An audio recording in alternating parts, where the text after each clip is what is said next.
And of course, it's the machine.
So now the work is becoming self-destructive.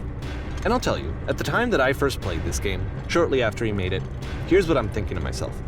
I'm thinking that Code is stuck in his own head, and that it's having a very negative effect on him, and that all he needs to do is just start showing his work to people, to get some actual feedback on his games. It might get him out of isolation.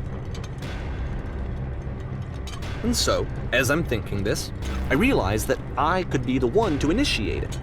Because it would never occur to Coda to start actively soliciting feedback, so what if I did it for him?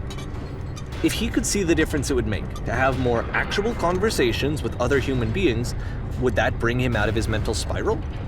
Would it give him confidence in himself? Would it bring meaning back into his work?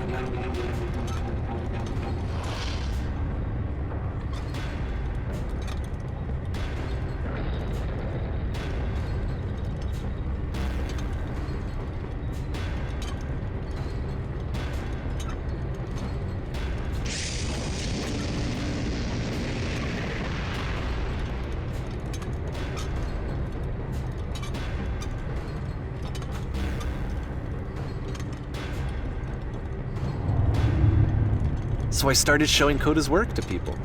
I took this one, and the islands which you just played, the theater, the notes, the house cleaning game, and some of the prison escape games. I brought them to people that I knew and trusted. I asked their opinions. And the great part is that they really loved his games. You know, the point of it all was just to give him some external reference point, but they genuinely loved his work. There was nothing for him to be afraid of.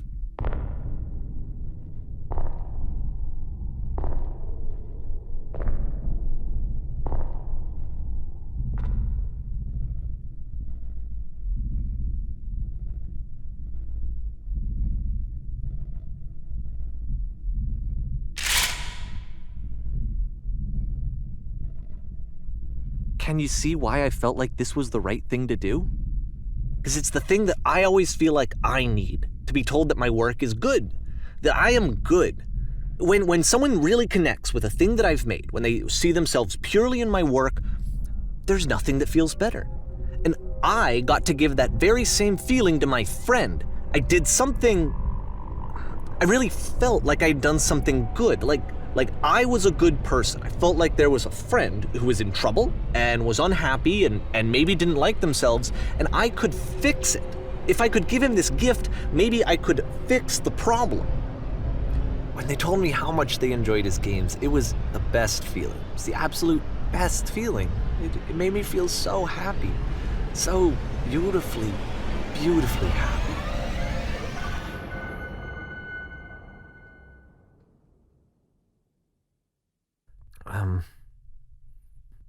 So anyway, Coda finishes this game, and then really he just kind of takes off for a while.